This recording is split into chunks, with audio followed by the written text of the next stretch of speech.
ప్రజలు రాష్ట్రంలో ప్రపంచంలో ఎప్పుడైనా నేను 35 సంవత్సరాల చరిత్రలో ప్రజలు డబ్బులు పెట్టుకొని ప్రజలు కార్లు వేసుకొని ప్రజలు ఫ్లైట్లు వేసుకొని ప్రజలు ప్రపంచంలో వచ్చిన ప్రజలందరూ కూడా ఆ జన్మభూమి అంటే మన మన మన గడ్డ మీద మన భూమి మీద అభిమానంతో వచ్చి ఓటు వేసి స్వయంగా 70 లక్షల మంది రావడం అనేది కనివిని ఎరగని ఎప్పుడూ చూడలేదు. తెల్లవారు 7 గంటలకు బూతుకాడికి వెళ్తే మొత్తం బారులు తీరారు జనం.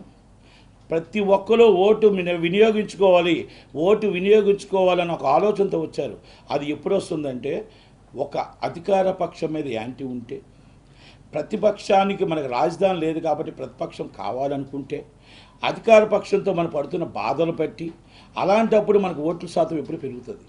మనం 65% కంటే ముందుగా ఉండుంటే అధికార పక్షానికి ఫేవర్గా ఉన్నాం. ఈరోజు 81-82% మనకి ఎప్పుడైతే వచ్చిందో ప్రతిపక్షానికి హెవీ